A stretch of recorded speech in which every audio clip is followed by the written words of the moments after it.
to the 2016 U.S. Olympic silver medalist, the reigning WBO featherweight world champion who is testing the waters at super middleweight. Please welcome the pride of Newark, New Jersey, Shakur Stevenson. Shakur, welcome. Hey, Shakur, before we get to the media, while we're waiting for them to dial in their questions, you were the last main event to be canceled during the COVID-19 pandemic. How does it feel to be the first major world-class fighter back? First, I'm going to tell you I'm not a middleweight, I'm a featherweight. And next, it feels good being the first fight back because I was one of the first ones that got canceled. So it feels real good being one of the first fights back, and I'm ready to put on a show. And we'll take our first question from Steve Kim with ESPN. Please go ahead. All right, thank you, guys. Shakur, I think you may have answered my question. I know this is a non-title fight at 130. Is it your intention to go back down to 126 after this fight? I don't know yet. I got to see how I feel at 130. We're making the 130 weight. That'll be a question I can answer better for you after the fight. So right now I can't really give you a spot-on answer. Mm-hmm. Shakur, I remember talking to you on that Friday after your fight and your whole card got canceled. What was that weekend like for you? It was bad because of the fact that I trained 8 weeks, spent a lot of money on training camp, and then to find out that I wasn't getting paid, that kind of made me mad. Find out I wasn't fighting made me mad because I felt like I put a lot of work in. I felt like I was going to perform really good. I was mad at that. So it wasn't a good week, but being around my family and friends, it kind of made it a lot better. Okay. Bob, I have a question for you. Should Shakur indicate to you that he does have a couple of fights left at 126, do you try to revisit the Josh Warrington situation for him? Absolutely. Let's see what's happening. Again, we're in uncertain times. Who knows when we'll be able to do events with spectators. That's a fight that needs spectators, and I know that the promoters over in the UK are working towards that. We're working towards that. Absolutely, whether it's going to be in the States or in the UK, we want that fight, Warrington fight, to happen. I promise that to Shakur. Now, if, on the other hand, he feels that he's better off going to 130, then we'll go along with that. In other words, I'm not going to force a fighter to fight at a weight which he shouldn't be fighting at because it takes too much out of him to make the weight.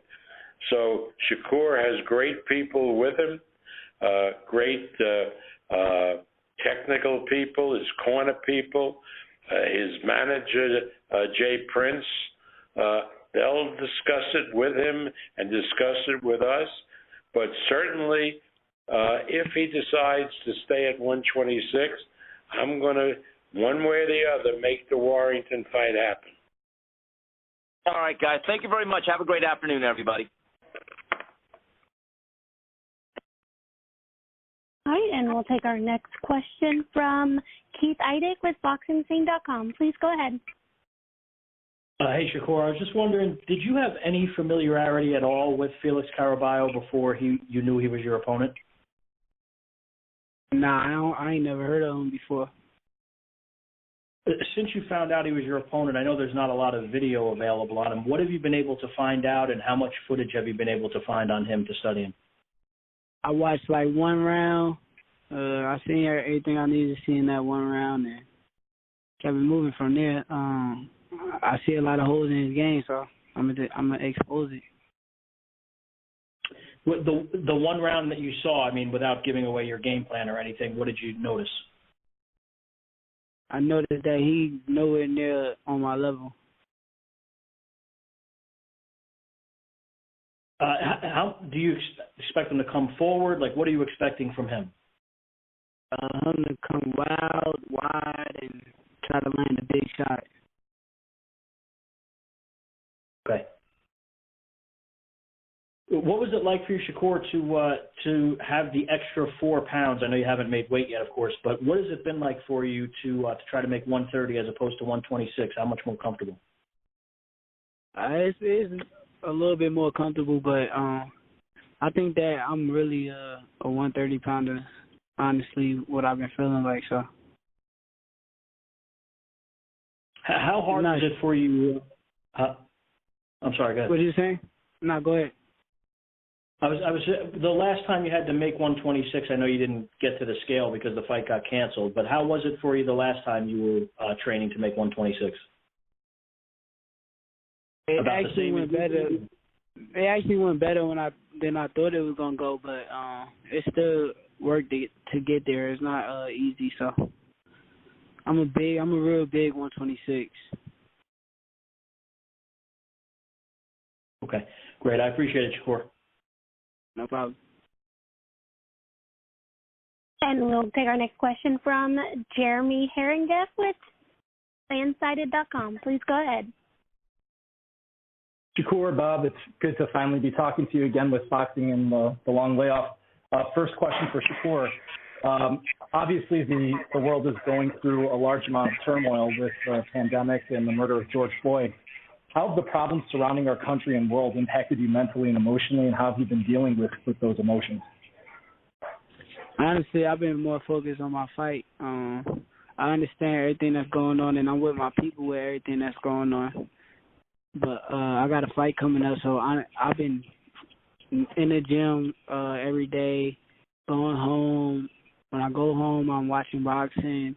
I've been in camp, so I'm not really too focused on everything that's going on the outside. I'm more locked in on what's going on the inside as far as boxing. Talking about the boxing, your last bout was 8 months ago. As far as having that kind of distance between fights, do you think that time off will impact you either positive or negatively? And what goals do you have for yourself physically, and what do you hope to see from yourself in this fight? No, I don't think the time off going to do anything because I'm a gym rat, and I'm always in the gym. So me being a gym rat and in the gym, I probably got to get off a little rust in the first 2 rounds. But other than that, I'm ready to go. Like, I'm in the gym every day. Ain't no way I'm going to have a rust just from being off 8 months when I've been sparring. I just did a full training camp on March 14th and then got right back in the gym. Took like a month off, then got in the gym. So I'm a gym rat. I don't think it's going to affect me.